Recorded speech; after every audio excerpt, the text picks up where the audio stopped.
प्यारे विद्यार्थियों नमस्कार। स्वागत है आप सभी का आरपी स्टडी फीवर के आपके अपने यूट्यूब चैनल पर। तो जैसा कि आप सभी को मालूम है दोस्तों, चैनल पर बीएसटीसी 2024 की परीक्षा के लिए डेली क्लासेज हो रही है। तो आज की क्लास में भी दोस्तों हम बात करने वाले हैं बीएसटीसी 2024 की परीक्षा के लिए राजस्थान जीके के मोस्ट इंपोर्टेंट प्रश्नों के ऊपर। तो जितने भी छात्र छात्राएं तैयारी करें बीएसटीसी 2024 की, आज के महत्वपूर्ण प्रश्नों की क्लास को एंड तक वॉच करना है। तो बिना किसी देर के क्लास को शुरू करते हैं। पहला क्वेश्चन आपसे पूछा गया है, प्राचीन समय में गुहिल सिसोदिया वंश का राज्य रहा है। ऑप्शन है गुजरात, मेवाड़, अजमेर मेरवाड़ा या फिर चौथा ऑप्शन है शेखावटी। तो जल्दी से पहले प्रश्न का करेक्ट आंसर बताइए। इंपॉर्टेंट प्रश्नों की क्लासेस होने वाली है, तो क्लास के साथ साथ में दोस्तों प्रश्नों के आंसर आपको बताते रहना है। तो जल्दी से इसका करेक्ट आंसर बताइए। देखिए दोस्तों, गुहिल और सिसोदिया वंश दोनों एक ही है। प्राचीन समय में दोस्तों जो आपके मेवाड़ का राजवंश था उसे गुहिल राजवंश के नाम से जानते थे, लेकिन बाद में दोस्तों इसे दोस्तों सिसोदिया वंश से नाम से जाने लगा। तो गुहिल सिसोदिया वंश का जो राज्य था वो आपके मेवाड़ प्रदेश के अंतर्गत रहा था। बात करूं मेवाड़ प्रदेश की, तो आपका एक तो उदयपुर, एक दोस्तों आपका चित्तौड़गढ़, एक दोस्तों आपका भीलवाड़ा और एक आपका राजस्थान। पहले दोस्तों प्रतापगढ़ भी दोस्तों मेवाड़ के अंतर्गत ही आता था, लेकिन वर्तमान में प्रतापगढ़ इससे अलग है। तो इन 4 जिलों को आप मेवाड़ में सम्मिलित कर सकते हैं, जहां पर आपके गुहिल सिसोदिया वंश का राज्य रहा था। तो दूसरा ऑप्शन इस प्रश्न का बिल्कुल करेक्ट आंसर हो जाएगा। चलिए बढ़ते हैं जल्दी से अगले प्रश्न की ओर। अगला पूछा गया है, कालीबंगा सभ्यता नगर योजना में किस सभ्यता के समरूप दिखाई देती है? चीन सभ्यता, मेसोपोटामिया सभ्यता, सिंधु सभ्यता या फिर गणेश्वर सभ्यता? जल्दी से आंसर बताइए। देखिए प्रश्न को ध्यान से पढ़िए। नगर योजना में, ठीक है ना, यानी कि वहां पर नगर किस तरह से बने होते हैं कालीबंगा सभ्यता में, वो किस सभ्यता के बिल्कुल समान दिखाई देती है। कालीबंगा सभ्यता की तुलना में आपको बताना है कि जो वहां पर नगर योजना जो थी वो कौन सी सभ्यता के समान दिखाई देती है। कौन सी सभ्यता है? चीन सभ्यता, मेसोपोटामिया, सिंधु सभ्यता या फिर गणेश्वर सभ्यता? इंपॉर्टेंट प्रश्न तो परीक्षा में पूछा जाता है, तो जल्दी से इसका राइट आंसर बताइए। कालीबंगा सभ्यता आप सभी को मालूम दोस्तों हनुमानगढ़ जिले के अंदर स्थित है। तो कौन सी सभ्यता के लगभग समरूप दिखाई देती है? तो करेक्ट आंसर की बात करूं, ये दोस्तों आपके सिंधु सरस्वती सभ्यता के बिल्कुल समरूप दिखाई देती है। किसमें? नगर योजना में, यानी कि तीसरा ऑप्शन इस प्रश्न का बिल्कुल करेक्ट आंसर हो जाएगा। अगला प्रश्न यहाँ पे पूछा गया, अरावली पर्वतमाला का दक्षिणतम बिंदु निम्न में से कौन सा स्थान है? रायसीना, उदयपुर, खेड़ ब्रह्मा या फिर जयपुर? जल्दी से इसका करेक्ट आंसर बताइए। अरावली पर्वतमाला की यहाँ पर बात हो रही है दोस्तों, इसका दक्षिणतम बिंदु जो है कौन सा है, यही आपको बताना है। तो जल्दी से इसका राइट आंसर बताइए। देखिए अरावली पर्वतमाला की मैं बात करूं, देखिए राजस्थान के भौतिक प्रदेशों को 4 भागों में बांटा गया, जिसमें अरावली पर्वतमाला भी एक सबसे प्राचीन जो भौगोलिक प्रदेश है वो अरावली पर्वतमाला है। इसकी टोटल लंबाई की मैं बात करूं तो टोटल आपके 692 किलोमीटर है। 692 किलोमीटर इसकी टोटल लंबाई है। जबकि राजस्थान के अंदर इसकी बात करूं 550 किलोमीटर आपके राजस्थान की लंबाई है। कहां से कहां तक? तो गुजरात के खेड़ ब्रह्मा से दोस्तों खेतड़ी तक जो इसकी टोटल लंबाई है वो 550 किलोमीटर है। यानी कि अरावली पर्वतमाला का जो दक्षिणतम बिंदु है वो आपके गुजरात का खेड़ ब्रह्मा है, जो राजस्थान से लगता है, और वहां से आपके खेतड़ी झुंझुनू की जो लंबाई है टोटल वो आपके टोटल 550 किलोमीटर है। वैसे अगर देते तो टोटल इसकी 692 किलोमीटर है। तो इसके करेक्ट आंसर की बात करूं, तीसरा ऑप्शन खेड़ ब्रह्मा इसका बिल्कुल करेक्ट आंसर हो जाएगा। बढ़ते हैं जल्दी से अगले प्रश्न की ओर। अगला पूछा गया, जयपुर में स्थित जंतर मंतर को विश्व धरोहर के रूप में कब शामिल किया गया? 2004, 2010, 2012 या फिर 2008? तो जल्दी से इसका करेक्ट आंसर बताइए। जयपुर का जो जंतर मंतर है दोस्तों विश्व धरोहर के रूप में इसे कब शामिल किया गया? जल्दी से इसका करेक्ट आंसर बताइए। इंपॉर्टेंट प्रश्न है, जल्दी से इसका राइट आंसर बताइए।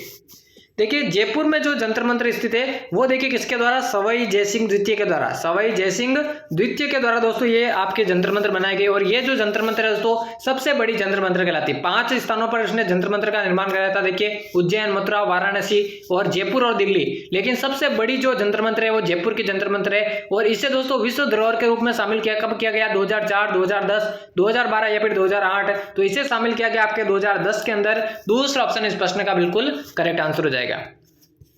अगला प्रश्न पूछा गया, राजसमंद झील का निर्माण किसने करवाया था? राणा प्रताप ने, राज सिंह ने, राणा सांगा ने या फिर राणा उदय सिंह ने? जल्दी से इस प्रश्न का करेक्ट आंसर बताइए। राजसमंद जो झील है उसका निर्माण किसने करवाया, यही आपको बताना है। तो क्या हो जाएगा इस प्रश्न का करेक्ट आंसर? सभी को यहाँ पर आंसर बताना है। देखिए राजसमंद झील आप सभी को मालूम है, जैसा कि नाम से स्पष्ट है, ये राजसमंद जिले के अंदर स्थित है। इसके निर्माणकर्ता के बारे में पूछा जाता है एग्जाम के अंदर, तो बिल्कुल दोस्तों यहाँ पर मानना राज सिंह ने दोस्तों आपके राजसमंद झील का जो है निर्माण करवाया था, यानी कि दूसरा ऑप्शन इस प्रश्न का बिल्कुल करेक्ट आंसर हो जाएगा। बढ़ते अगले प्रश्न की ओर। अगला पूछा गया राजस्थान का कबीर किसे कहा जाता है? दादू दयाल को, संत पीपा को, संत धन्ना को या फिर बाबूजी को?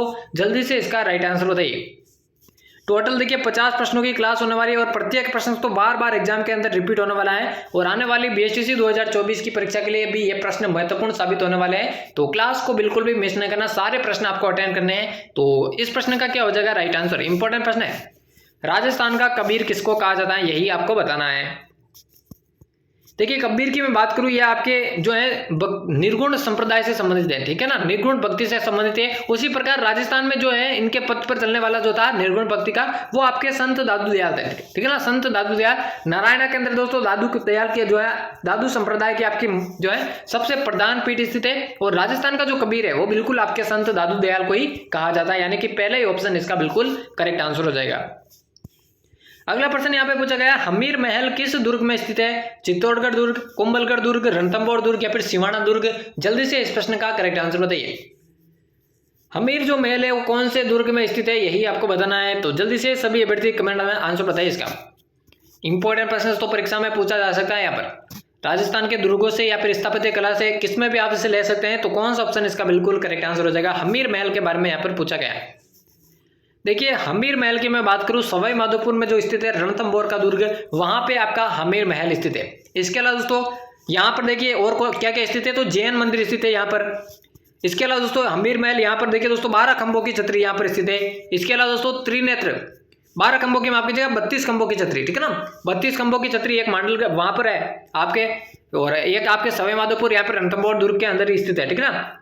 एक 32 खंभों की छतरी आपके देखिए मांडलगढ़ के अंदर स्थित है शायद 32 खंभों की छतरी, और दूसरी आपके यहाँ पर सवाई माधोपुर में स्थित है जो कि रणथंभौर दुर्ग के अंदर है। इसके अलावा दोस्तों यहाँ पर क्या है, त्रिनेत्र गणेश जी, आपने नाम सुना आप, इंपॉर्टेंट प्रश्न ये बनता है। त्रिनेत्र गणेश जी का जो मंदिर है वो भी आपके रणथंभौर दुर्ग के अंदर स्थित है। और रणथंभौर दुर्ग को आपको मालूम है दोस्तों यूनेस्को की 6 विरासत दुर्ग के अंदर भी है, रणथंभौर दुर्ग शामिल है। तो हमीर महल दोस्तों आपके बिल्कुल रणथंभौर दुर्ग के अंदर स्थित है, यानी कि तीसरा ऑप्शन इसका करेक्ट आंसर हो जाएगा। बढ़ते अगले प्रश्न की ओर। अगला प्रश्न पूछा गया श्री नाकोड़ा जी जैन मंदिर कहाँ पर स्थित है? भरतपुर में, जैसलमेर में, बीकानेर में या फिर बाड़मेर में? जल्दी से इस प्रश्न का करेक्ट आंसर बताइए। इंपॉर्टेंट प्रश्न है दोस्तों, सीधा एग्जाम में उठाकर पूछ लिया जाता है कि श्री नाकोड़ा जी जैन मंदिर जो है कहाँ पर स्थित है या कौन से जिले के अंदर है। तो क्या हो जाएगा इस प्रश्न का करेक्ट आंसर? इंपॉर्टेंट प्रश्न है दोस्तों, परीक्षा में पूछा जा सकता है ये, सभी को यहाँ पर आंसर बताना, कोई भी पीछे नहीं रहेगा। तो श्री नाकोड़ा जी जैन मंदिर की मैं बात करूं, ये आपके बाड़मेर जिले के अंदर आता है, यानी कि चौथा ऑप्शन इस प्रश्न का बिल्कुल करेक्ट आंसर हो जाएगा। बढ़ते अगले प्रश्न की ओर। अगला पूछा गया मेघ मौसम किस रियासत का पॉलिटिकल एजेंट था? भरतपुर का, जोधपुर का, कोटा का या फिर जयपुर का? जल्दी से इस प्रश्न का करेक्ट आंसर बताइए। देखिए सभी रियासतों के आपको पॉलिटिकल एजेंट याद रखने हैं, क्योंकि यहाँ से एक प्रश्न किसी भी एग्जाम को आप उठा के देख सकते हैं, यहाँ से प्रश्न जरूर पूछा जाता है। तो सभी रियासतों के पॉलिटिकल एजेंट आपको ध्यान में होना चाहिए। तो यहाँ पे मेघ मौसम जो है वो कौन सी रियासत के पॉलिटिकल एजेंट थे, ये आपको बताना है। तो जल्दी से सभी अभ्यर्थी इसका करेक्ट आंसर बताइए। देखिए 50 प्रश्न टोटल क्लास में होने वाले हैं, 50 प्रश्न इंपॉर्टेंट प्रश्न है, सारे के सारे प्रश्न परीक्षा में पूछे जाते हैं। तो जल्दी से इस प्रश्न का करेक्ट आंसर बताइए। मेघ मौसम की बात हो रही है यहाँ पर। मेघ मौसम की मैं बात करूँ, ये देखिए आपके जोधपुर रियासत का पॉलिटिकल एजेंट था, यानी कि दूसरा ऑप्शन इस प्रश्न का बिल्कुल करेक्ट आंसर हो जाएगा। तो बढ़ते अगले प्रश्न की ओर। अगला पूछा गया चक्री नृत्य किस क्षेत्र का प्रसिद्ध नृत्य है? शेखावटी, मेवाड़, हाड़ौती या फिर बागड़? जल्दी से इसका राइट आंसर बताइए। जो आपके चक्री नृत्य है वो कौन से क्षेत्र का प्रसिद्ध नृत्य है, यही आपसे पूछा गया है। तो जल्दी से सभी अभ्यर्थी इसका करेक्ट आंसर बताइए। इंपॉर्टेंट प्रश्न है, परीक्षा में पूछा जा सकता है। तो जल्दी से सभी अभ्यर्थी राइट आंसर बताइए। इसका चक्री नृत्य की यहाँ पर बात हो रही है। चक्री जो नृत्य है वो कौन से क्षेत्र का प्रसिद्ध नृत्य है, यही आपको बताना है। देखिए चक्री नृत्य की मैं बात करूं, चक्री नृत्य की बात करूं, कंजर जनजाति का प्रसिद्ध नृत्य है, कंजर जनजाति का यह प्रसिद्ध नृत्य है। लेकिन यहाँ पे क्षेत्र के बारे में पूछा गया है, तो हाड़ौती क्षेत्र का दोस्तों यह प्रसिद्ध नृत्य है आपका चक्री नृत्य, यानी कि तीसरा ऑप्शन इसका बिल्कुल करेक्ट आंसर हो जाएगा। अगला प्रश्न देखिए, अगला पूछा गया राज्य में सीसा जस्ता उत्पादक क्षेत्र कौन कौन से हैं? उदयपुर, राजस्थान, डूंगरपुर या फिर उपरोक्त सभी? कौन सा ऑप्शन इसका बिल्कुल करेक्ट आंसर हो जाएगा? राज्य में या राजस्थान के अंदर सीसा जस्ता उत्पादक क्षेत्र कौन कौन से है, यही आपसे पूछा गया है। तो जल्दी से इस प्रश्न का करेक्ट आंसर बताइए। इंपॉर्टेंट प्रश्न बनता है, परीक्षा में पूछा जा सकता है ये प्रश्न, सीसा जस्ता उत्पादक क्षेत्र। तो देखिए तो सीसा जस्ता जो है आपके उदयपुर में भी है, राजस्थान में भी है और डूंगरपुर में, यानी कि तीनों जिले आपके सीसा जस्ता उत्पादक क्षेत्र से संबंधित है। तो चौथा ऑप्शन उपरोक्त सभी इसका बिल्कुल करेक्ट आंसर हो जाएगा। बढ़ते अगले प्रश्न की ओर। अगला पूछा गया उदयपुर जिला किस भौगोलिक प्रदेश का हिस्सा है? पश्चिमी शुष्क प्रदेश, अरावली प्रदेश, अर्ध शुष्क प्रदेश या फिर नहरी क्षेत्र? जल्दी से इस प्रश्न का करेक्ट आंसर बताइए। पश्चिम जो आपके उदयपुर जिला है वो इनमें से कौन से भौगोलिक प्रदेश का हिस्सा है, यही आपसे पूछा गया है। तो जल्दी से सभी अभ्यर्थी इस प्रश्न का करेक्ट आंसर बताइए। देखिए वैसे देखिए आपके उदयपुर जिला आपके मेवाड़ क्षेत्र के अंतर्गत आता है, लेकिन यहाँ पे कौन सा भौगोलिक प्रदेश इनमें से आपको बताना है किस भौगोलिक क्षेत्र के अंतर्गत आपका उदयपुर जिला आता है। तो जल्दी से सभी अभ्यर्थी इसका करेक्ट आंसर बताइए। इंपॉर्टेंट प्रश्नों की क्लास होने वाली और साथ साथ में आपको आंसर देते रहना है ताकि आपको अपनी तैयारी का अंदाजा रख सके। उदयपुर जिले की मैं बात करूं तो ये आपके अरावली प्रदेश के अंतर्गत आती है। अरावली प्रदेश दोस्तों आपके राजस्थान का सबसे प्राचीनतम भौगोलिक प्रदेश है। तो दूसरा ऑप्शन इस प्रश्न का बिल्कुल करेक्ट आंसर हो जाएगा। अगला प्रश्न देखिए, अगला पूछा गया नागौर जिले का मकराना किसके लिए प्रसिद्ध है? रॉक फॉस्फेट के लिए, जिप्सम के लिए, संगमरमर के लिए या फिर टंगस्टन के लिए? जल्दी से इसका बताइए करेक्ट आंसर। नागौर में जो मकराना स्थान है वो किसके लिए प्रसिद्ध है, किस खनिज के लिए प्रसिद्ध है, यही आपसे पूछा गया है। तो जल्दी से इसका करेक्ट आंसर बताइए। इंपॉर्टेंट प्रश्न है और आज की क्लास में भी जितने भी प्रश्न है वो प्रश्न है देखिए जो किसी न किसी एग्जाम में पूछे जाते हैं और बार बार रिपीट होता है। और बीएसटीसी 2024 की तैयारी करने वाले सभी अभ्यर्थियों के लिए चैनल पर क्लासेस शुरू हो चुकी है, तो डेली आपको अटेंड करनी है। तो नागौर जिले का जो मकराना स्थान है वो आपके संगमरमर के लिए प्रसिद्ध है, यानी कि दूसरा ऑप्शन इसका बिल्कुल करेक्ट आंसर हो जाएगा। अगला देखिए, अगला पूछा गया राजस्थान की धातु नगरी किसे कहा जाता है? भीलवाड़ा को, नागौर को, जोधपुर को या फिर झालावाड़ को? जल्दी से इसका करेक्ट आंसर बताइए। देखिए उपनाम से संबंधित प्रश्न, सभी जिलों के कुछ ना कुछ उपनाम है, वो सभी आपको ध्यान में रखना है कि किस जिले का क्या उपनाम है। राजस्थान की धातु नगरी इनमें से किसे कहा जाता है, यही आपको बताना है। तो जल्दी से सभी अभ्यर्थी इस प्रश्न का करेक्ट आंसर बताइए। इंपॉर्टेंट प्रश्न है।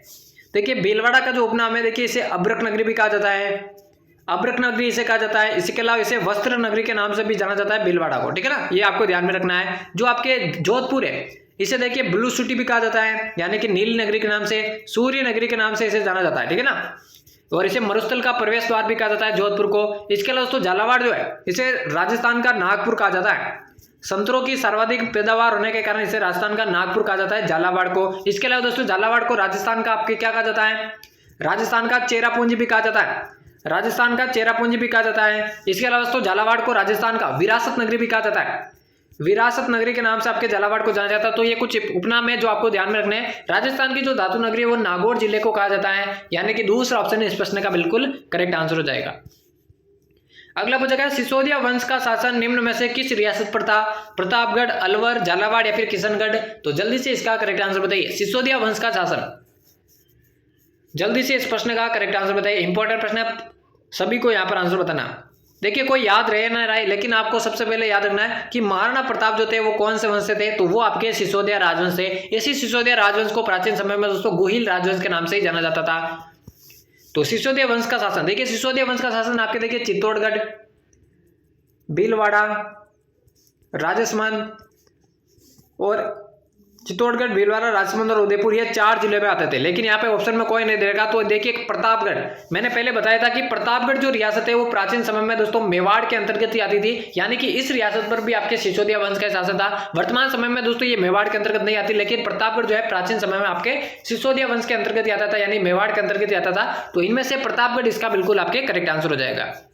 अगला प्रश्न देखिए, यहाँ पे पूछा गया राजस्थान का जिला जिसमें एक नगर लगभग 1300 मीटर पर ऊंचाई पर बसा है, कौन सा नगर और कौन से जिले में है वो, जो कि 1300 मीटर की ऊंचाई पर बसा है? तो जालोर, चित्तौड़गढ़, डूंगरपुर या फिर सिरोही?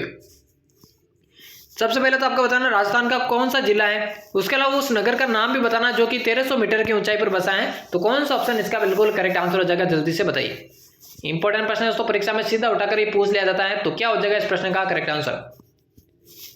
देखिए राजस्थान का वह जिला जिसमें एक नगर लगभग 1300 मीटर की ऊंचाई पर बसा है, तो वो नगर कौन सा है? तो वो माउंट नगर है। कौन सा नगर है? माउंट नगर है, जो कि 1300 मीटर की ऊंचाई पर बसा है। और ये कौन से जिले में स्थित है? तो ये सिरोही के अंदर स्थित है, ठीक है ना, सिरोही के अंदर स्थित है। चौथा ऑप्शन इसका बिल्कुल करेक्ट आंसर हो जाएगा। तो चलिए बढ़ते हैं जल्दी से अगले प्रश्न की ओर। अगला पूछा गया राज्य की कुल स्थलीय सीमा की लंबाई कितनी है? 5091 किलोमीटर, 5290 किलोमीटर, 5090 किलोमीटर या फिर 5920 किलोमीटर? जल्दी से इसका करेक्ट आंसर बताइए। जल्दी से इसका करेक्ट आंसर बताइए दोस्तों, क्या हो जाएगा इस प्रश्न का करेक्ट आंसर? इंपॉर्टेंट प्रश्न है, इंपॉर्टेंट प्रश्न तो परीक्षा में सीधा उठाकर पूछ लिया जाता है। तो क्या हो जाएगा इसका राइट आंसर? देखिए राज्य की टोटल स्थलीय सीमा की बात करिए, देखिए टोटल स्थलीय सीमा की बात करूं 5920 किलोमीटर है, टोटल आपके 5,920 स्थलीय सीमा है। इसमें से देखिए 1,070 है वो आपके अंतर्राष्ट्रीय सीमा है, और इसमें से अगर माइनस निकाल दे, देखिए माइनस अगर मैं निकाल दूं तो 4,850 बनता है। ये 5,920 देखिए टोटल स्थलीय सीमा है, ये 1,070 देखिए आपके अंतर्राष्ट्रीय सीमा है, और ये जो बच गई 4,850 वो अंतर्राज्यीय सीमा है। तीनों के बारे में आपको जानकारी होनी चाहिए। ये तो टोटल होगी, ये हो गई आपकी अंतर्राष्ट्रीय सीमा और ये हो गई आपकी अंतर्राज्यीय सीमा। तो यहाँ पे क्या पूछ रखा है, राज्य की कुल स्थलीय सीमा, तो कुल स्थलीय सीमा तो आपकी 5,920। यहाँ पे ऐसा पूछता है कुल अंतर्राष्ट्रीय सीमा, तो वो पाकिस्तान के साथ लगती है 1,070 किलोमीटर। अगर आपसे पूछा राजस्थान की कुल अंतर्राज्यीय सीमा, तो वो है 4,850 किलोमीटर, जो कि 5 राज्यों के साथ लगती है आपके पंजाब, हरियाणा, उत्तर प्रदेश, मध्य प्रदेश और गुजरात। सबसे ज्यादा मध्य प्रदेश से लगती है 1,600 किलोमीटर और सबसे कम लगती है आपके पंजाब से 89 किलोमीटर। तो कुल स्थलीय सीमा आपके 5,920 किलोमीटर। चौथा ऑप्शन इसका बिल्कुल करेक्ट आंसर हो जाएगा। बढ़ते हैं अगले प्रश्न की ओर। अगला पूछा गया लाठी सीरीज क्षेत्र राज्य के किस जिले में स्थित है? बाड़मेर, जैसलमेर, जोधपुर या फिर बीकानेर? तो जल्दी से सभी अभ्यर्थी करेक्ट आंसर बताइए इसका। जो लाठी सीरीज क्षेत्र है वो कौन से जिले के अंदर स्थित है? कई बार ये प्रश्न एग्जाम के अंदर पूछा गया है और आने वाले एग्जामों के लिए भी मोस्ट इंपोर्टेंट है। तो जल्दी से सभी अभ्यर्थी इसका करेक्ट आंसर बताइए। इंपॉर्टेंट प्रश्नों की क्लास होने वाली है, इसलिए क्लास को बिल्कुल भी मिस नहीं करना, सारे प्रश्न आपको अटेंड करने हैं। तो करेक्ट आंसर की बात करूं, लाठी सीरीज जो है दोस्तों आपके जैसलमेर जिले के अंदर स्थित है। दूसरा ऑप्शन इसका बिल्कुल करेक्ट आंसर हो जाएगा। जैसलमेर को आपके देखिए पीली नगरी के नाम से जाना जाता है। तो चलिए बढ़ते हैं जल्दी से अगले प्रश्न की ओर। अगला पूछा गया राज्य के किस जिले में सूर्य जून माह में लंबवत चमकता है? गंगानगर, बांसवाड़ा, जैसलमेर या फिर सिरोही? जल्दी से इसका करेक्ट आंसर बताइए। जल्दी से इस प्रश्न का करेक्ट आंसर बताइए, इंपॉर्टेंट प्रश्न है। तो जून माह में लंबवत जो है सूर्य कौन से जिले में चमकता है, यही आपको बताना है। देखिए अगर आपसे पूछे राज्य में जो है सूर्य की किरणें सर्वाधिक तिरछी जो है कौन से जिले में रहती है, तो सर्वाधिक तिरछी आपके गंगानगर में रहती है। इसके विपरीत अगर पूछे राजस्थान में सर्वाधिक सीधी जो किरणें है सूर्य की वो कौन से जिले में, तो वो आपके बांसवाड़ा के अंतर्गत आती है। यहाँ पे प्रश्न में पूछा गया है सूर्य जून माह में लंबवत कौन से जिले में चमकता है, तो वो हो जाएगा आपका बांसवाड़ा जिला। दूसरा ऑप्शन इसका बिल्कुल करेक्ट आंसर हो जाएगा। अगला देखिए, अगला पूछा गया निम्नलिखित में से कौन सी नदी बनास की सहायक नदी नहीं है? कोठारी, बाणगंगा, बेड़च या फिर मोरेल? जल्दी से इसका करेक्ट आंसर बताइए। जल्दी से इस प्रश्न का करेक्ट आंसर बताइए। तो कौन सी नदी इनमें से बनास की सहायक नदी नहीं है, यही आपको बताना है। तो क्या हो जाएगा इसका करेक्ट आंसर? इंपॉर्टेंट प्रश्न तो परीक्षा में पूछ लिया जाता है, सभी को यहाँ पर आंसर बताना, कोई भी पीछे नहीं रहेगा। तो इनमें से बनास की जो सहायक नदी नहीं है वो है आपकी बाणगंगा नदी। बाणगंगा नदी इसका बिल्कुल करेक्ट आंसर हो जाएगा। बाणगंगा नदी को आपको मालूम है अर्जुन की गंगा भी कहा जाता है। अर्जुन की गंगा के बाणगंगा को कहा जाता है। दूसरा ऑप्शन इसका करेक्ट आंसर हो जाएगा। बढ़ते अगले प्रश्न की ओर। अगला पूछा गया किस जिले में नारायण सागर बांध स्थित है? सीकर में, कोटा में, अजमेर में या फिर उदयपुर में? जल्दी से इसका करेक्ट आंसर बताइए। नारायण सागर बांध आपके कौन से जिले के अंदर स्थित है, यही आपको बताना है। तो जल्दी से सभी अभ्यर्थी इसका करेक्ट आंसर बताइए। इंपॉर्टेंट है, परीक्षा में पूछ लिया जाता है, यहाँ से प्रश्न जरूर आता है दोस्तों। नदियों, झीलों और बांधों से प्रश्न जरूर पूछा जाता है। तो नारायण सागर बांध कहां पर स्थित है, कौन से जिले में? तो ये आपके अजमेर जिले के अंदर स्थित है। तीसरा ऑप्शन इसका बिल्कुल करेक्ट आंसर हो जाएगा। चलिए बढ़ते हैं अगले प्रश्न की ओर। अगला पूछा गया रेत का तीतर नाम से कौन सा पक्षी प्रसिद्ध है और ये किस अभ्यारण्य में पाया जाता है? हीरामन, सोकलिया, बटबड़, गजनेर, हराटोटा, सरिस्का या फिर हिंदू लोचन अजमेर? कौन सा ऑप्शन इसका करेक्ट आंसर हो जाएगा? रेत के तीतर के नाम से सबसे पहले आपको बताना कौन सा पक्षी प्रसिद्ध है और फिर बताना है कौन से अभ्यारण्य में यह पाया जाता है। तो प्रश्न कहीं से भी आ सकता है, जल्दी से इसका करेक्ट आंसर बताइए। देखिए रेत के तीतर के नाम से आपके बटबड़ पक्षी को जाना जाता है और ये सर्वाधिक जो पाया जाता है वो देखिए आपके बीकानेर का गजनेर अभ्यारण्य है। बीकानेर का गजनेर अभ्यारण्य जहां पर ये सर्वाधिक पाया जाता है। तो ऑप्शन में दे रखा है नंबर 2 वाला ऑप्शन, बटबड़ पक्षी को आपके रेत के तीतर के नाम से जाना जाता है और एक गजनेर अभ्यारण्य जो कि बीकानेर के है यहाँ पर सर्वाधिक पाया जाता है। तो दूसरा ऑप्शन इसका करेक्ट आंसर हो जाएगा। चलिए बढ़ते हैं जल्दी से अगले प्रश्न की ओर। अगला पूछा गया उदयपुर के महाराणाओं का समाधि स्थल कौन सा है? महासत्या, जग मंदिर, दूध जलाई या फिर जामर कोटड़ा? जल्दी से इस प्रश्न का करेक्ट आंसर बताइए। देखिए उदयपुर के महाराणा या फिर मेवाड़ के महाराणा, कुछ भी आप कह सकते हैं। तो इनके समाधि स्थल दोस्तों कहां पर है, उनकी समाधियां कहां पर बनी होती हैं, यही आपको बताना है। या कहें इनके अंतिम संस्कार का स्थल कौन सा है, यह भी आपसे पूछा जा सकता है। तो महासत्या, जग मंदिर, दूध तलाई या फिर जामर कोटड़ा? कौन सा ऑप्शन इसका करेक्ट आंसर हो जाएगा? देखिए उदयपुर के जो महाराणा है उनके समाधि स्थल की बात करूं, महासत्या उनके समाधि स्थल है। बाद में दोस्तों उनके समाधि स्थल आहड़ को कहलाने लगा। आहड़ जो है उनका समाधि स्थल कहलाने लगा, लेकिन पहले ये महासत्या में था। तो पहले ही ऑप्शन इसका करेक्ट आंसर हो जाएगा। अगला पूछेगा राजस्थान में बौद्ध संस्कृति के अवशेष कहां पर मिले हैं? ओसिया में, नागदा में, बैराट में या फिर गोसुंडा में? कौन सा ऑप्शन इसका बिल्कुल करेक्ट आंसर हो जाएगा? राजस्थान के अंदर बौद्ध संस्कृति के अवशेष दोस्तों कहां पर मिले हैं, यही आपसे पूछा गया है। तो जल्दी से इसका करेक्ट आंसर बताइए क्या हो जाएगा। इंपॉर्टेंट प्रश्न है दोस्तों, इंपॉर्टेंट प्रश्न है, सभी को यहां पर आंसर बताना है, कोई भी पीछे नहीं रहेगा। बौद्ध संस्कृति के अवशेष, तो देखिए दोस्तों बौद्ध संस्कृति के जो अवशेष है वो देखिए आपके बैराट में मिले। बैराट की मैं बात करूं, बाणगंगा नदी के तट पर स्थित है बैराट सभ्यता, और यहां से दोस्तों आपके बौद्ध संस्कृति के अवशेष मिले। इसके अलावा यहां से दोस्तों मौर्यकालीन अवशेष भी मिले, अशोक के अवशेष, मौर्यकालीन अवशेष भी यहाँ पे मिले बैराट से, जो कि बाणगंगा नदी के तट पर स्थित है। तो बौद्ध संस्कृति के अवशेष, तीसरा ऑप्शन इसका बिल्कुल करेक्ट आंसर हो जाएगा। बढ़ते हैं अगले प्रश्न की ओर। अगला पूछेगा, किस शासक को मेवाड़ के 32 दुर्गों के निर्माण का श्रेय दिया जाता है? राणा प्रताप को, राणा कुंभा को, राणा सांगा को, या फिर राणा लाखा को? जल्दी से राइट आंसर बताइए इसका। कौन से शासक को आपके मेवाड़ के 32 दुर्गों के निर्माण का श्रेय दिया जाता है, यही आपसे पूछा गया है। तो क्या हो जाएगा इस प्रश्न का करेक्ट आंसर, सभी को यहाँ पर आंसर बताना है। इंपॉर्टेंट प्रश्न है दोस्तों। तो मेवाड़ के 32 दुर्गों के निर्माण का श्रेय आपके राणा कुंभा को दिया जाता है। और ये दोस्तों किसमें लिखा है? तो ये वीर विनोद में लिखा है, वीर विनोद में लिखा। वीर विनोद किसकी रचना है? तो ये कवि राजा श्यामलदास ददियावड़ा की रचना है, जिसमें बताया गया कि मेवाड़ के टोटल 84 दुर्गों में से 32 दुर्गों का जो निर्माण है वो आपके देखिए दोस्तों राणा कुंभा ने करवाया है, ठीक है ना। और काफी सारे दुर्गों का दोस्तों इसने पुनर्निर्माण भी कराया, जैसे इंपॉर्टेंट है अचलगढ़ दुर्ग का इसने पुनर्निर्माण करवाया था, ठीक है ना। इसके अलावा बोमड़ दुर्ग, मचान दुर्ग, कुंभलगढ़ दुर्ग, ये सभी आपके राणा कुंभा द्वारा निर्मित है। तो टोटल 32 दुर्गों का निर्माण आपके राणा कुंभा ने करवाया था। दूसरा ऑप्शन इसका बिल्कुल करेक्ट आंसर हो जाएगा। चलिए बढ़ते हैं अगले प्रश्न की ओर। अगला पूछा गया, महाराणा प्रताप का राज्याभिषेक किस स्थान पर हुआ था? चावंड में, दिवेर में, गोगुंदा में, या फिर चित्तौड़ में? जल्दी से इस प्रश्न का करेक्ट आंसर बताइए। महाराणा प्रताप का जो राज्याभिषेक है वो कौन से स्थान पर हुआ था, यही आपसे पूछा गया है। तो जल्दी से सभी अभ्यर्थी इसका करेक्ट आंसर बताइए। इंपॉर्टेंट प्रश्न है दोस्तों, परीक्षा में पूछा जा सकता है।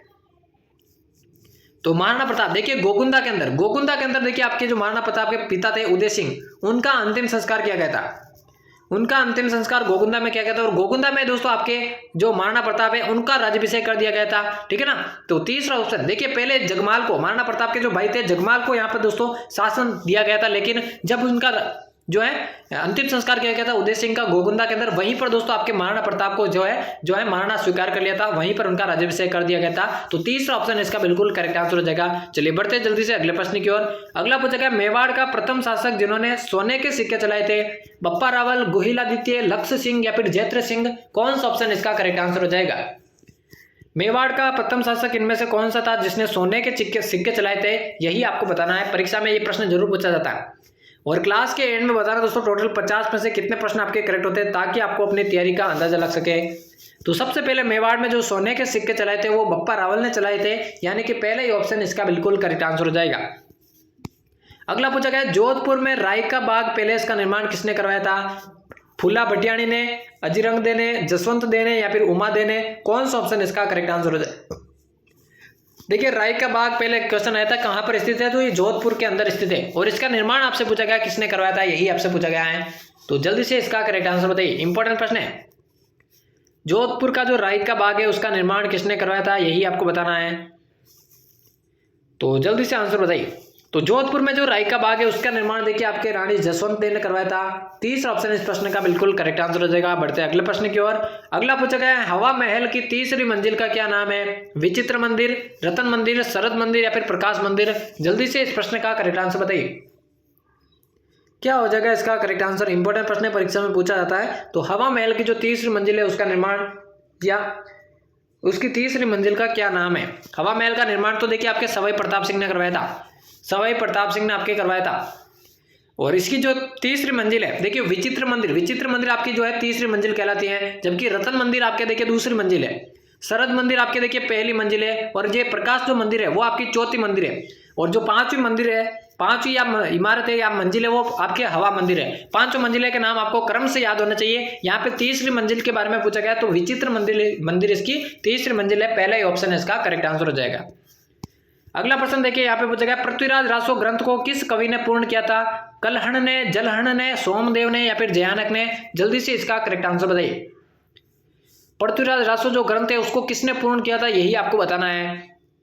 तो जल्दी से सभी अभ्यर्थी इसका करेक्ट आंसर बताइए। देखिए पृथ्वीराज रासो की मैं बात करूं, चंद बरदाई ने इसकी रचना की थी। चंद बरदाई ने इसकी रचना की थी, लेकिन दोस्तों चंद बरदाई की मृत्यु हो गई थी, पृथ्वीराज रासो ग्रंथ पूरा नहीं होता। तो चंद बरदाई के जो पुत्र थे जलहण, उन्होंने दोस्तों आपके पृथ्वीराज रासो को दोस्तों जो बचा हुआ भाग है उसको पूरा किया था। तो दूसरा ऑप्शन इसका बिल्कुल आपके करेक्ट आंसर हो जाएगा। अगला प्रश्न देखिए, अगला पूछा गया मेरठ में विद्रोह कब हुआ था? 3 जून को, 28 मई को, 10 मई को या फिर 1 जून को? जल्दी से इसका करेक्ट आंसर बताइए, जल्दी से इसका करेक्ट आंसर बताइए। यही इंपॉर्टेंट प्रश्न है, तो परीक्षा में पूछा जा सकता है, इंपॉर्टेंट प्रश्न है। देखिए 3 जून की मैं बात करूं, 3 जून को देखिए विद्रोह कहां पर हुआ था? सभी के बारे में आपको जानकारी होनी चाहिए कि भारत में विद्रोह सबसे पहले कहां पर हुआ था। फिर राजस्थान के संदर्भ में पूछा जा सकता है, राजस्थान में विद्रोह कहां पर हुआ था सबसे पहले। तो देखिए दोस्तों 3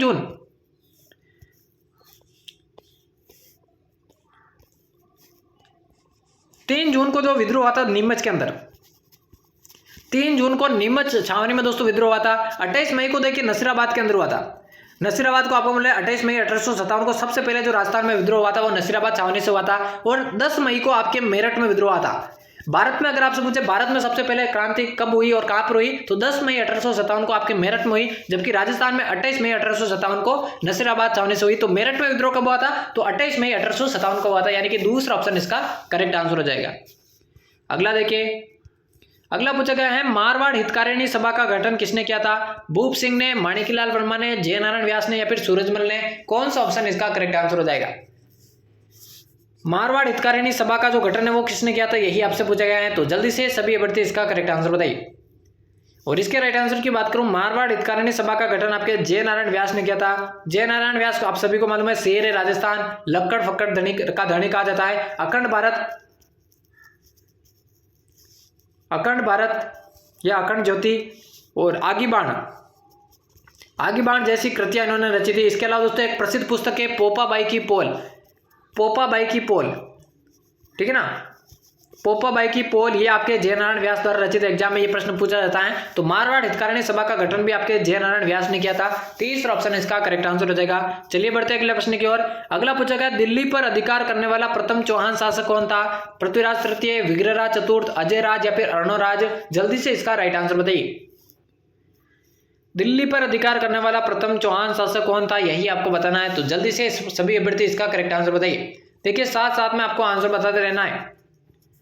तो दिल्ली पर अधिकार करने वाला प्रथम चौहान शासक जो था दोस्तों वो आपका विग्रहराज चतुर्थ था, यानी कि दूसरा ऑप्शन इसका करेक्ट आंसर हो जाएगा। विग्रहराज चतुर्थ जिसे दोस्तों आपके बिसलदेव के नाम से भी जाना जाता है। चौहान साम्राज्य का, अजमेर के चौहान साम्राज्य का जो स्वर्ण काल है वो आपके विग्रहराज चतुर्थ का स्वर्ण काल जो है काल कहलाता है। तो दूसरा ऑप्शन इसका बिल्कुल करेक्ट आंसर हो जाएगा। बढ़ते अगले प्रश्न की ओर। अगला पूछा गया राजस्थान के किस नगर के संबंध में कहा जाता है कि केवल पत्थर की टांगे ही आपको वहां ले जा सकती है? जोधपुर, उदयपुर, जैसलमेर या फिर चित्तौड़गढ़? जल्दी से इसका करेक्ट आंसर बताइए। केवल पत्थर की टांगे ही आपको वहां ले जा सकती है, ऐसा दोस्तों कौन से नगर के संदर्भ में कहा जाता है या कहा गया है, यही आपको बताना है। तो जल्दी से इस प्रश्न का करेक्ट आंसर बताइए। सभी को यहां पर आंसर बताना है दोस्तों, सभी को आंसर बताना है। देखिए चित्तौड़गढ़, राजस्थान का गौरव जो है आपके चित्तौड़गढ़ को कहा जाता है। जोधपुर को आपके राजस्थान के देखिए सूर्य नगरी के नाम से जाना जाता है। मरुस्थल का प्रवेश द्वार कहा जाता है। ब्लू सिटी या नीली नगरी के नाम से जाना जाता है। उदयपुर को द सिटी ऑफ लेक कहा जाता है, यानी कि जिलों की नगरी के नाम से जाना जाता है। जैसलमेर के संदर्भ में ऐसा कहा जाता है कि केवल पत्थर की टांगे आपको ले जा सकती है वहां पर, या जैसलमेर आएगा या फिर जैसलमेर के सोनारगढ़ दुर्ग के बारे में आएगा, दोनों में से कोई भी ऑप्शन हो देखिए करेक्ट हो जाएगा, ठीक है ना। केवल पत्थर की टांगे आपको वहां पर ले जा सकती है, तीसरा ऑप्शन इसका करेक्ट आंसर हो जाएगा। बढ़ते अगले प्रश्न की ओर। अगला पूछा गया राज्य प्रशासन का राजनीतिक प्रमुख कौन होता है? राज्यपाल, विधानसभा अध्यक्ष, मुख्यमंत्री या फिर इनमें से कोई नहीं? कौन सा ऑप्शन इसका करेक्ट आंसर हो जाएगा? सभी को यहां पर आंसर बताना दोस्तों। राज्य प्रशासन का राजनीतिक प्रमुख कौन होता है, इनमें से यही आपको बताना है। तो जल्दी से इसका करेक्ट आंसर बताइए। देखिए राज्यपाल तो आपके नाम मात्र का अध्यक्ष होता है, राज्यपाल तो नाम मात्र का व्यक्ति होता है, जबकि जो वास्तविक अध्यक्ष होता है, जो वास्तविक व्यक्ति होता है वो मुख्यमंत्री और मंत्रिपरिषद होता है। उसी प्रकार राज्य प्रशासन का जो राजनीतिक प्रमुख होता है वो आपके मुख्यमंत्री होता है, यानी कि तीसरा ऑप्शन इस प्रश्न का बिल्कुल करेक्ट आंसर हो जाएगा। अगला प्रश्न देखिए। अगला पूछा गया निम्न में से कौन सा वस्त्र राजस्थान में प्रतिष्ठा का सूचक माना जाता है? साड़ी, अचकन, पगड़ी या फिर अंगोछा? जल्दी से इसका करेक्ट आंसर बताइए। राजस्थान में प्रतिष्ठा का सूचक दोस्तों कौन सा वस्त्र माना जाता है, यही आपसे पूछा गया है। तो जल्दी से सभी अभ्यर्थी कमेंट में इसका आंसर बताइए। इंपॉर्टेंट प्रश्न है, परीक्षा में पूछा जा सकता है। और क्लास के एंड में बताना दोस्तों टोटल 50 प्रश्नों की क्लास होने वाली है और 50 में से कितने प्रश्न आपके करेक्ट हुए ईमानदारी से आपको बताना है। तो राजस्थान में देखिए जो पगड़ी है वो आपके राजस्थान में जो है प्रतिष्ठा का सूचक माना जाता है। तो तीसरा ऑप्शन इसका बिल्कुल करेक्ट आंसर हो जाएगा। चलिए बढ़ते अगले प्रश्न की ओर। अगला पूछा गया विद्यार्थी यूथ लीग की स्थापना दिल्ली में किसने की थी? मास्टर आदित्येंद्र ने, टीकाराम पालीवाल ने, जानकी देवी बजाज ने या फिर माणिक्यलाल वर्मा ने? आंसर बताइए जल्दी से, आंसर बताइए जल्दी से दोस्तों, कौन सा ऑप्शन इसका करेक्ट आंसर हो जाएगा? विद्यार्थी यूथ लीग की स्थापना दिल्ली में किसने की थी? इंपॉर्टेंट प्रश्न दोस्तों परीक्षा में पूछा जाता है, तो सभी को यहाँ पर आंसर बताना। तो विद्यार्थी यूथ लीग की जो स्थापना है दोस्तों आपके टीकाराम पालीवाल ने की थी। टीकाराम पालीवाल की बात करूं, राजस्थान के प्रथम निर्वाचित मुख्यमंत्री थे। राजस्थान के प्रथम निर्वाचित मुख्यमंत्री जो थे आपके टीकाराम पालीवाल थे। तो इन्होंने विद्यार्थी यूथ लीग की स्थापना दिल्ली में की थी। दूसरा ऑप्शन इसका करेक्ट आंसर हो जाएगा। अगला पूछा गया गजनेर वन्य जीव अभयारण्य राजस्थान के कौन से जिले में स्थित है? जस्ट पीछे के सवाल में दोस्तों हमने बात की थी इसके बारे में। हनुमानगढ़, बीकानेर, चूरू या फिर सीकर? जल्दी से इसका आंसर बताइए। और आरपी स्टडी फीवर के नाम से दोस्तों हमारा टेलीग्राम चैनल है, टेलीग्राम चैनल को भी आप ज्वाइन कर सकते हैं। टेलीग्राम चैनल को भी आप ज्वाइन कर लीजिए इंपॉर्टेंट न्यूज दोस्तों पाने के लिए। गजनेर वन्य जीव अभयारण्य की यहाँ पर बात हो रही है। देखिए पहले एक क्वेश्चन में बात की, गजनेर वन्य जीव अभयारण्य में आपके दोस्तों बटबड़ पक्षी प्रसिद्ध है। बटबड़ जो पक्षी है जिसे आपके रेत का तीतर कहा जाता है, रेत का तीतर कहा जाता है आपके बटबड़ पक्षी को, वो आपके गजनेर वन्य जीव अभयारण्य का प्रसिद्ध है। और ये आपके राजस्थान के बीकानेर जिले में स्थित है, यानी कि दूसरा ऑप्शन इसका बिल्कुल करेक्ट आंसर हो जाएगा। चलिए बढ़ते हैं अगला प्रश्न की ओर। अगला पूछा गया दीपक चाहर नाम का संबंध निम्न में से किस खेल से संबंधित है? फुटबॉल, बॉक्सिंग, हॉकी या फिर क्रिकेट? सभी को यहाँ पर आंसर बताना है। देखिए क्लास में सभी विषयों को शामिल किया गया जिसमें भी राजस्थान जी के प्रश्न पूछे जाते हैं, चाहे राजस्थान की हिस्ट्री हो, राजस्थान की चाहे कला व संस्कृति हो, चाहे राजस्थान की जियोग्राफी या भूगोल हो, या राजस्थान की दोस्तों प्रशासनिक व्यवस्था हो, राजनीति हो, या फिर दोस्तों खेल सामग्री वगैरह, उन सभी से प्रश्नों को सेलेक्ट किया गया और क्लास का निर्माण किया गया है। यहाँ से दोस्तों सीधे के सीधे एग्जाम के अंदर प्रश्न पूछे जाते हैं। तो दीपक चाहर का आपने नाम सुना होगा, ये किससे संबंधित है? तो आपको मालूम है दोस्तों ये आपके क्रिकेट से संबंधित है। चौथा ऑप्शन इसका बिल्कुल करेक्ट आंसर हो जाएगा। अगला प्रश्न देखिए, अगला प्रश्न पूछा गया दादू पंथ की कितनी शाखाएं थी? 4, 5, 6 या फिर 8? जल्दी से इसका करेक्ट आंसर बताइए। दादू पंथ की टोटल दोस्तों कितनी शाखाएं थी, यही आपसे पूछा गया है। तो जल्दी से सभी अभ्यर्थी इसका करेक्ट आंसर बताइए। देखिए दादू पंथ की मैं बात करूं, इसके जो प्रवर्तक थे, इसके जो है निर्माणकर्ता या फिर इसके चालू करने वाले जो थे वो आपके संत दादू दयाल थे, जिन्हें दोस्तों आपके राजस्थान का कबीर भी कहा जाता है, राजस्थान का कबीर भी कहा जाता है। तो दादू पंथ में टोटल देखिए आपके 5 शाखाएं थी, 5 शाखाएं थी। दादू पंथ के टोटल देखिए आपके 52 शिष्य थे, जिन्हें दोस्तों दादू पंथ के 52 स्तंभ भी कहा जाता है। यह भी आपको ध्यान में रखना है। तो दूसरा ऑप्शन इसका बिल्कुल करेक्ट आंसर हो जाएगा। चलिए बढ़ते हैं अगले प्रश्न की ओर। अगला पूछा गया राजस्थान दिवस कब मनाया जाता है या किस दिन मनाया जाता है? 30 अक्टूबर को, 26 जनवरी को, 30 मार्च को या फिर 14 नवंबर को? जल्दी से राइट आंसर बताइए इसका। राजस्थान दिवस आपके कब मनाया जाता है, यही आपसे पूछा गया है। तो जल्दी से सभी अभ्यर्थी इसका करेक्ट आंसर बताइए। इंपॉर्टेंट प्रश्न तो परीक्षा में पूछा जाता है। राजस्थान दिवस की यहाँ पर बात हो रही है, कब मनाया जाता है, सभी को यहाँ पर आंसर बताना है।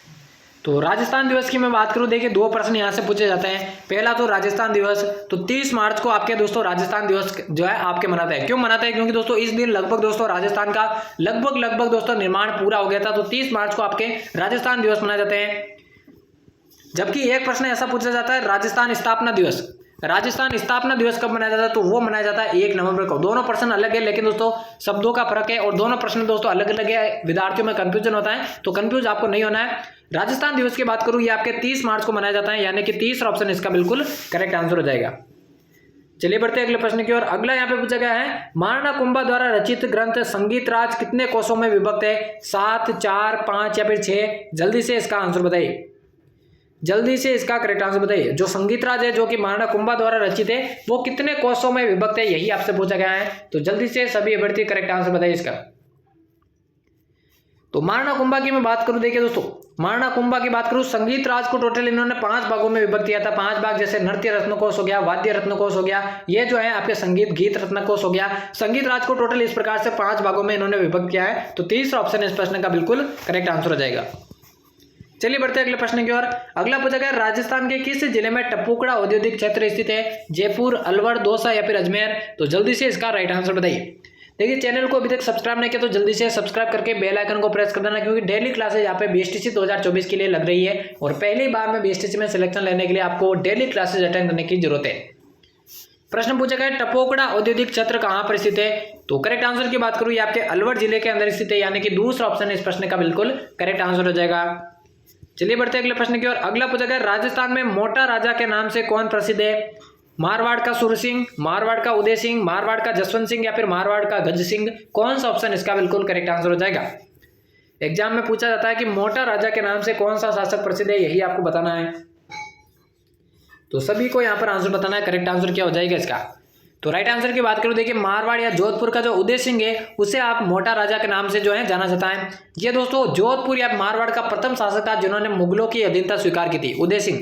इसे मोटा राजा उदय सिंह के नाम से जानते हैं। और इन्होंने दोस्तों अपनी जो बेटी थी मान बाई की शादी की थी दोस्तों सलीम के साथ, ठीक है ना, मुगल बादशाह सलीम के साथ की थी मान बाई का। और ये प्रथम शासक था जोधपुर का जिन्होंने मुगलों की अधीनता स्वीकार की थी। तो दूसरा ऑप्शन इसका बिल्कुल करेक्ट आंसर हो जाएगा। अगला प्रश्न यहाँ पे पूछा गया, राजस्थान में बाजरा अनुसंधान केंद्र कहां पर स्थित है? जैसलमेर, जोधपुर, बाड़मेर या फिर जालोर? जल्दी से इसका करेक्ट आंसर बताइए। बाजरा अनुसंधान केंद्र कहां पर स्थित है, यही आपसे पूछा गया है।